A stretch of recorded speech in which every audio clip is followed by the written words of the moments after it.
జగిత్యాల కాంగ్రెస్ పార్టీలో అనూహ్య పరిణామం చోటు చేసుకుంది. మాజీ మంత్రి సీనియర్ నేత టి జీవన్ రెడ్డి పార్టీని విడనున్నట్లు సమాచారం. ఈ మధ్యనే కాంగ్రెస్ పార్టీలో ఉండలేకపోతున్నట్లు ఆయన స్వయంగా ప్రకటించిన నేపథ్యంలో కాంగ్రెస్ పార్టీతో ఉన్న ఫ్లెక్సీలను తన అనుచరులు తొలగించారు. ఈ నెల 25న బీఆర్ఎస్లో చేరనున్నట్లు తెలుస్తోంది.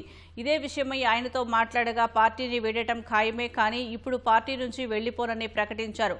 జీవన్ రెడ్డి 40 ఏళ్ల రాజకీయ ప్రస్థానంలో సుదీర్ఘకాలంగా కాంగ్రెస్ పార్టీకి సేవలందించగా తొలుత టీడీపీ తరపున మంత్రిగా పనిచేసి ఆ తర్వాత కాంగ్రెస్ పార్టీలో చేరారు. 2 ఏళ్ల క్రితం కాంగ్రెస్ పార్టీలో చేరిన జగిత్యాల ఎమ్మెల్యే డాక్టర్ సంజయ్ కుమార్తో విభేదాలు తారాస్థాయికి చేరాయి. ఇదే విషయం పలుమార్లు అధిష్టానంకు సైతం ఫిర్యాదు చేశారు. కొన్నాళ్లుగా వేచి చూసిన జీవన్ రెడ్డి తనకు కాంగ్రెస్ పార్టీలో ప్రాధాన్యం లేదని ప్రకటించారు. జగిత్యాలలో కాంగ్రెస్ పార్టీతో ఉన్న ఫ్లెక్సీలను అనుచరులు తొలగించారు. దీంతో జీవన్ రెడ్డి పార్టీ మారటం ఖాయంగా కనిపిస్తోంది.